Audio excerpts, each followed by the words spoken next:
Hello, my name is Robert Goodwin, and this is Law on the Line. I would like to invite and welcome my two guests this evening, Geraldine Lawrence from the Lawrence Law Firm, and Timothy McGuffin. Did I say that correctly? Very good, Bob. All right, good. From the law office of Timothy McGuffin. Geraldine's office is located in Watchung and in Red Bank, and Tim's office is located in Ocean Township. Monmouth County. And welcome to Middlesex County, both of you. Love being here. Our topic this evening is putting lawyers first, and it's a topic that really will focus on attorney or lawyers' well-being in the 21st century, and particularly in 2025. Although I understand that this task force that you'll talk about in a moment was, created in the earlier part of the 2020s, and a report was released in March of 2023. Anyway, we're going to start off with Tim, and you will introduce Geraldine and her involvement in this task force. And Tim, go ahead. Well, Bob, Geraldine and I were very fortunate to be back-to-back presidents of the State Bar Association, and Geraldine was first and I was second. And Geraldine realized before her presidency that attorney wellness, attorneys, judges, a lot of people involved in the judicial system and the court system and litigation system, that we were a profession in stress. The pace at which lawyers work these days, I used to say, we used to get mail and you'd open it and then you'd send it to your client, and a couple days later you get a response back. Now you get an email, goes to your client 5 seconds later, 30 seconds later, they're calling you. So it's a pace that really has become unsustainable.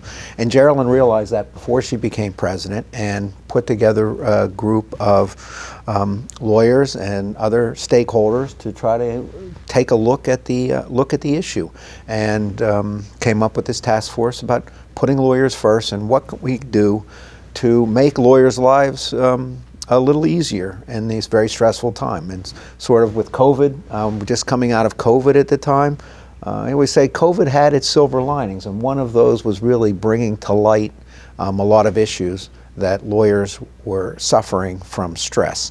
So our chief lawyer, Geraldine, really grabbed the bull by the horns and put this task force together. All right, Geraldine, first of all, you were president of the State Bar when? When was your term?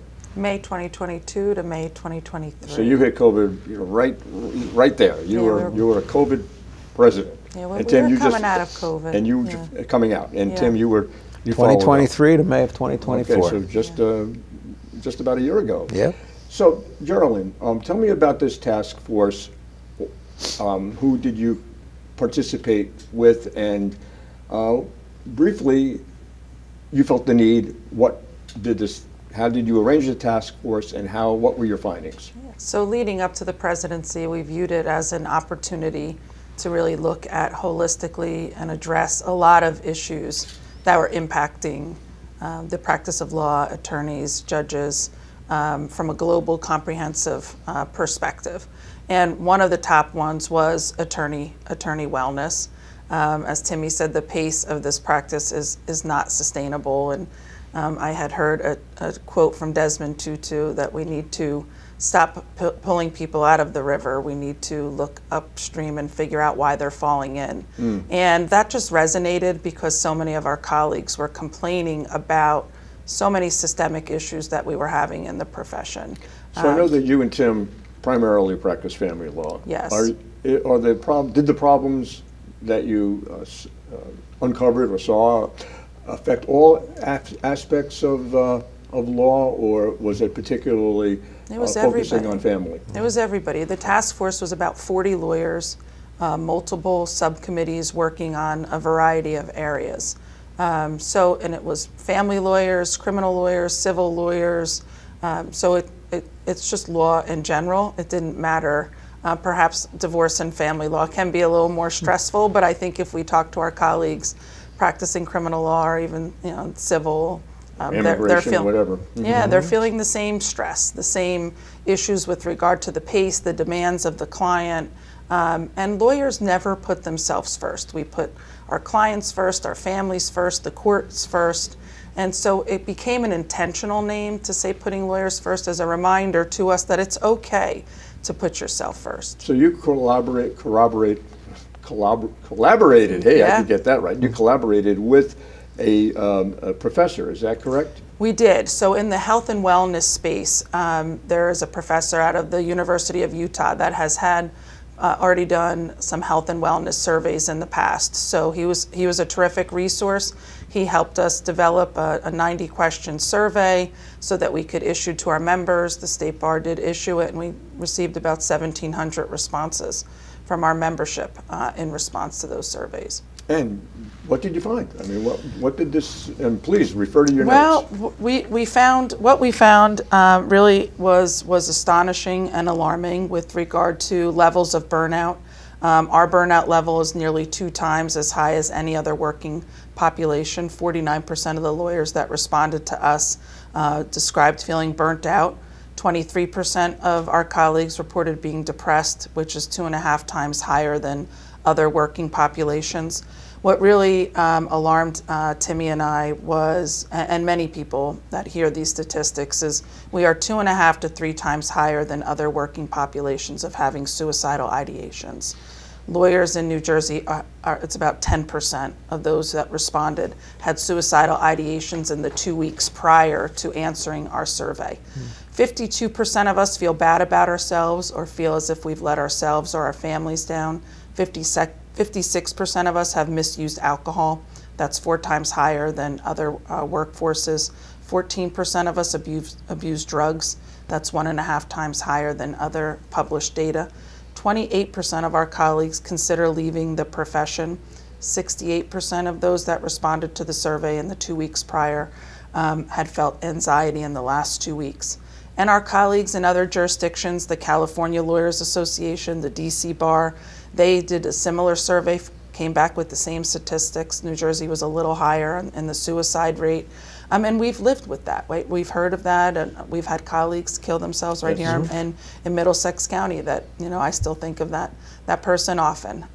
So it happens, it's happening around us. Hudson County has really dealt with it in a larger scale of late, Atlantic County. So every day we were hearing stories of people wanting to leave the profession, be depressed, suicidal. So we knew we are a profession in crisis and we needed help. So, Tim, I'm just segueing over to you. Your presidency followed Geraldine's, and you had an opportunity at least to have the results of this report. Mm-hmm. And what inroads has the bar made to address these problems, and what remedies are there?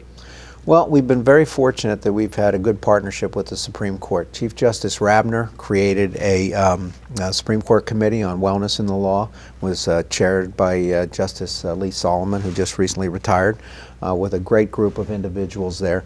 We have, as soon as we got that report, we started acting on it. I think the most significant thing that we've done, and it's provided us with more data, is created the Members Assistance Program, which is a free program for every member of the New Jersey State Bar Association and their immediate family members. You get free access to a licensed clinician that has at least 7 years of experience, and it's immediate, 24/7. In the 20 months that we've had this program, and that started shortly after Geraldine left and shortly after I became president, we've had over 4,500 phone calls that have made. 2,600 cases have been opened, and we have the New Jersey Lawyers Assistance Program, which was created 30 years ago, really primarily to deal with gambling, alcohol, drug abuse, those types of addictions. And they make referrals. Yeah, they don't have a counselor, which is a little bit different. Right, they make referrals, but that's what it was there for. And what we really found was, from all the people that are using our program, a very small percentage is in that category. We're getting areas on depression, anxiety, grief, marital relationship issues, interpersonal relationships, family issues, domestic violence, child care, elder care.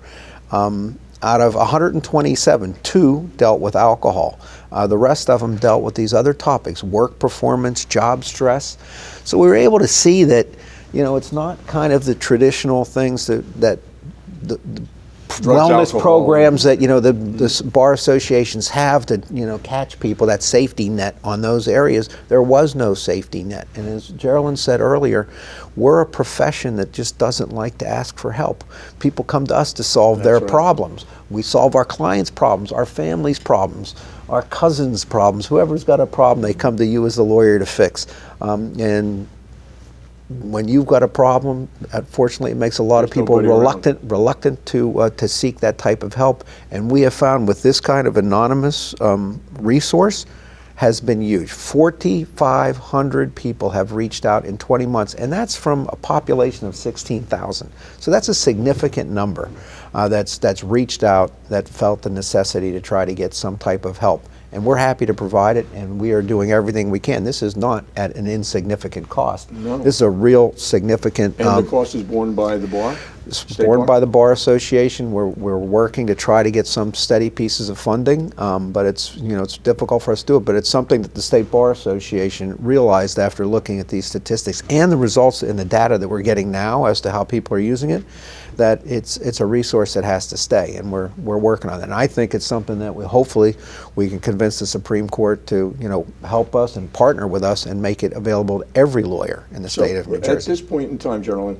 if I were in a crisis, number one, how do I reach out to, and I am a member of the bar, Right. State Bar, and even if I weren't, how do I reach out to seek this help? And I believe you said there's no cost necessarily to me, but tell me about how you obtain the social counselors or psychologists and professionals that provide assistance to attorneys. How do you go about doing that? So the information is on the State Bar Association's website. Okay, I can good. share the 1-800 number. Please. It's 1-800-531-0200. That's phone counseling services are available 24 hours a day, 7 days a week, 365 days a year. You have unlimited phone and e-counseling for all members and household members. You can have up to 3 face-to-face counseling sessions for all members and household members. But if you need help beyond that, they will work with you. If you have your own insurance, you'll go through your insurance. If not, they will offer a sliding scale. So And they will try to match you up with your insurance when you get that initial information. They will try to match you up with somebody who will take your insurance, which is Interesting. always So- difficult in these things. And Geraldine, how did you compile the list of professionals that agreed to become involved in this program? Well, we interviewed multiple providers. There were several providers that we looked at that is even included in our Putting Lawyers First task force. We settled on CNA. Some of the larger law firms have worked with Charles Nectom. CNA is called Charles Nectom and Associates. Oh, That's okay. that's our member benefit. It's a company, Charles Nectom and Associates. So Charles has worked with some of our larger law firms. We had great feedback as to the services that he's provided to some of our colleagues and their law firms throughout the state. But we did due diligence. We did a lot of vetting. Our executive director also was involved in doing a lot of the vetting. So we tried to do due diligence to make sure we can provide a service. We really think that this is the most significant and consequential benefit ever offered from the State Bar Association. The first year we went in our reserves, $250,000. We took out of our reserves to fund the program. The second year we were fortunate enough to find a bit of a grant. Right now the challenge is how do we pay for this going forward, but all of the officers at the State Bar, the leadership there, are very committed to this, to trying to find the funding, just based on the statistics that Timmy has shared with you. I mean, this has helped an enormous amount of people. And the funding is coming from the State Bar. You mentioned something about the Supreme Court, Chief Justice Rabner, is the AOC, to what extent is the AOC, Administrative Office of the Courts, involved? Well, budget talks are always a difficult subject, but Right. It's something that we've broached with the court that I think everybody, they realize NJ Lap needs to be updated. Lawyers Assistance Yeah, Lawyers Program. Assistance Program. We recently had, with the Supreme Court involved, COLAP. It's a group that comes in and will evaluate your lawyer assistance programs. And they've recently done that and pointed out some of the deficiencies that we have here. We've got a great group of people.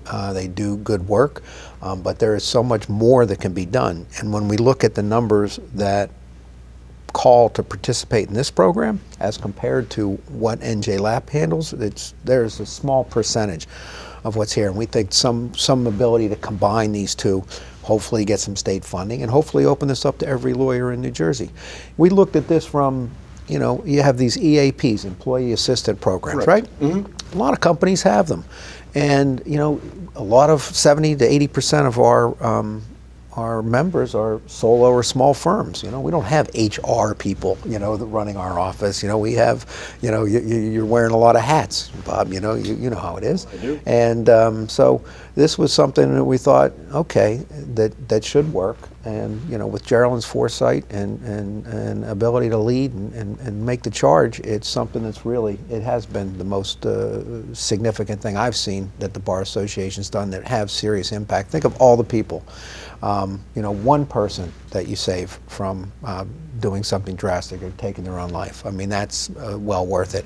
And we're seeing, you know, 4,000 people over a period of 20 months. We'll be coming up on 2 years in June. And Geraldine, if I wanted to see the mission statement, I'm a member of the bar or just you know, part of the general public, where would I find the mission statement for the Putting Lawyers First or the Lawyers Assistance Program? So Putting Lawyers First, the report should be on the website. Okay, the State Bar website. It should be on the State Bar website. If it's not, it's certainly on my website, but it should be absolutely on the State Bar website. There was a 500-page report, and then we synthesized it down to about a 26-page report that we sent over to the chief and the Supreme Court. So there should be 2 variations of the report right on our website. Has that report been disseminated to the individual county bar associations? Absolutely. Yeah. And I don't know, and I haven't seen it, and maybe it's because I haven't looked for it on the Middlesex County Bar Association website, but I imagine it's there. Or I hope so. It will be there. You had some great people from Oh, we have a Middlesex wonderful County bar. and on the task force as well. Ali Sutek, and I think she's done your program before. She was, Yes, she has. Yes, she was a very vocal member of the group. So hopefully you can speak to Jonathan, your executive director, and get it up on your If report. it's not, it may very well be. Perfect. So let's go to the maybe the etiology of why, you know, we discussed it in general terms, the stressors that our practice, the immediate response syndrome that we seem to have developed over the last 10 years, particularly with the advent of email. And as Tim said years ago, even you wrote a letter and you almost had you had 3 or 4 days to sit back, and there was no response. And then the fax machine came in, and then after that, email just took over, and that's how we all communicate and respond. So what you listed, the stressors include ethics and fee, mental health decline, alcohol misuse, professional isolation, and burnout. Let's talk about some things that really affect attorneys, ethics and arbitration systems. So I'll leave it open to whoever wants to talk about that and the effect that you feel that the system as it may have existed and exists now adds that kind of stress to an attorney's life. We really looked at the ethics system and the pros and cons, and there are some pros. In New Jersey, we have an ethics system that is volunteer-driven, has lawyers that participate in it on a volunteer basis. We have private citizens that are involved. By way of disclosure, I'm on the District 8 Ethics Committee. I'm an investigator, but go ahead. Yeah, and I was the district secretary for Monmouth County for many years, and I think it's something people should do. You learn a lot. You learn a lot what you should do and what you shouldn't do. But you know, we found that there had become a real attitude coming out of the Office of Attorney Ethics of being prosecutors. You know, follow the evidence. Not, okay, here's an issue. The original model behind the ethics system was to be educational to attorneys so you don't make mistakes, when the people do something very serious, like steal money and things like that, New Jersey we have one of the toughest penalties. You get disbarred. So it's not that you want to go soft on people who are doing really bad things, but when you have people making mistakes and maybe a lack of judgment, that had some ramifications, but with not real ill intent, we found that they were really just taking these cases and treating them like this person was a criminal instead of somebody who made a mistake. And we realized that in so many different areas, especially in the court system, there's second chances for everyone. We're trying to help people. Prisoner reentry programs, mental health diversion courts, all kinds of things where you're trying to help people. Except in lawyers, it was going the opposite direction, because somehow you're being penalized for being a lawyer and being held to a higher standard, which just creates more stress. And that was one of the things that we addressed with the Supreme Court, because they make the rules that put a lot of stress on lawyers, discovery deadlines, and all the things that have to happen. At the same time that we're talking about wellness and working with lawyers to make sure that somebody who is suffering from stress can get a little leeway from the courts. So there's a lot of different, issues going on there with the ethical system that really created.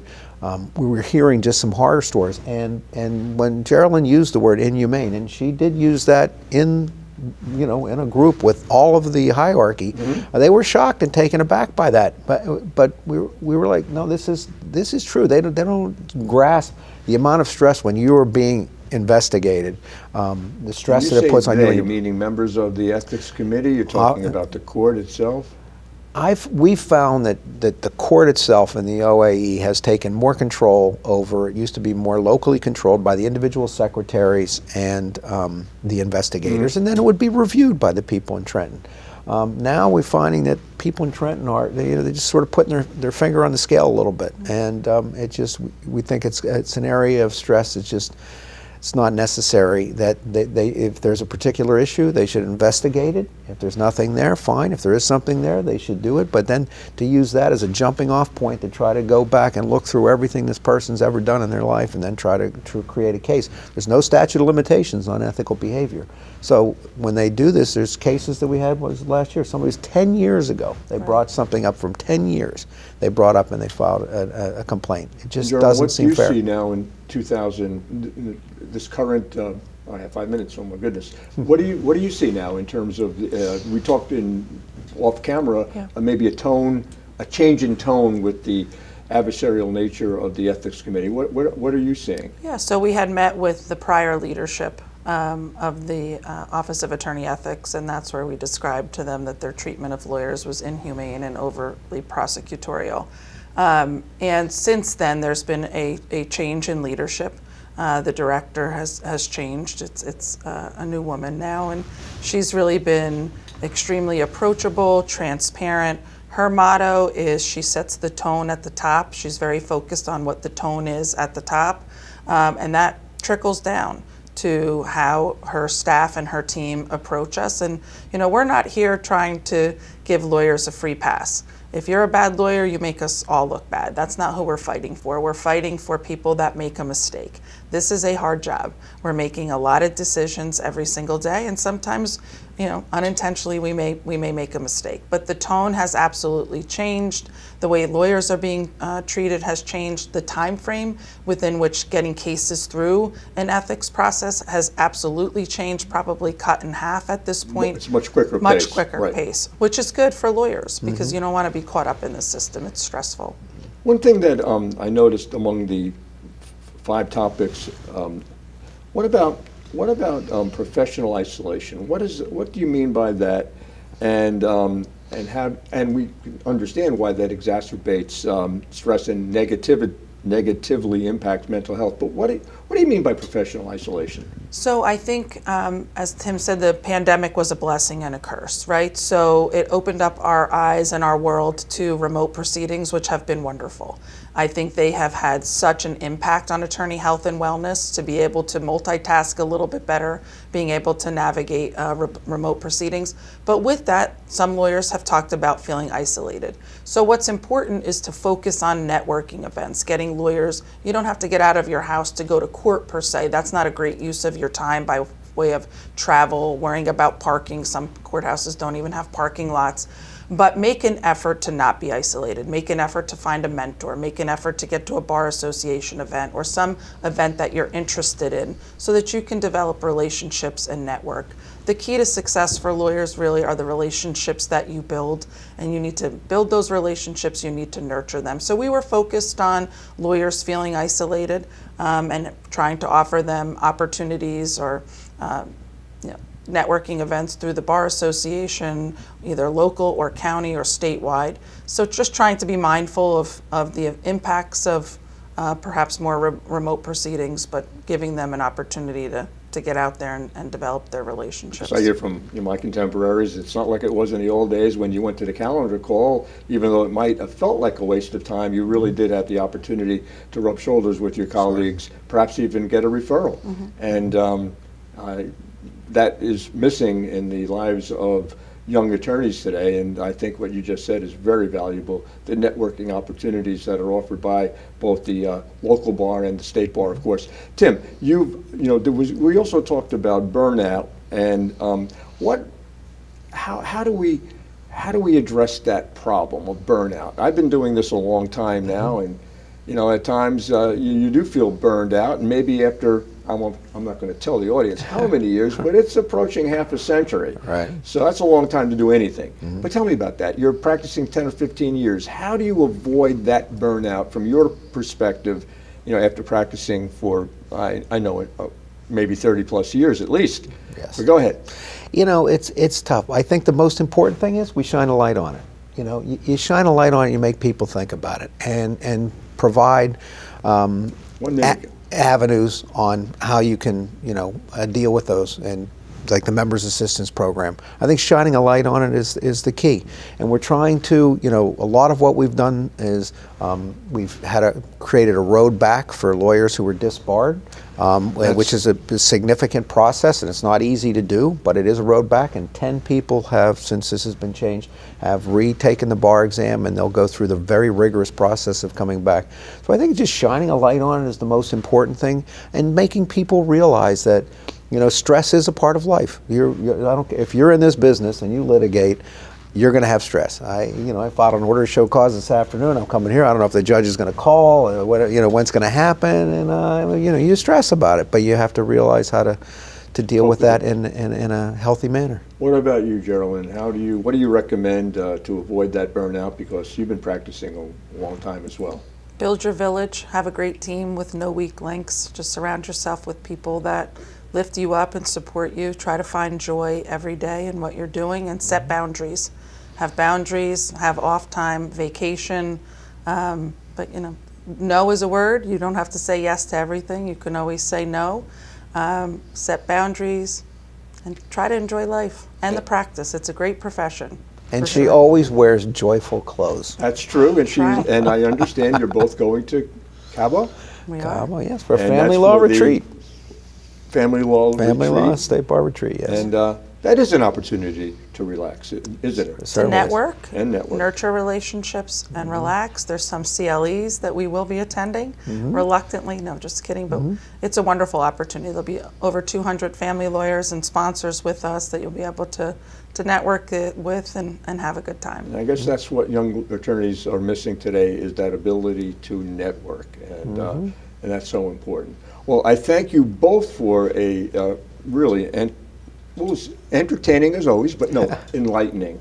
And I would say that I think it opens up, and I hope it does open up the eyes of many of our colleagues, especially those that who are in need. And maybe this will make it more accessible. The resources are out there. Right. We hope people use them.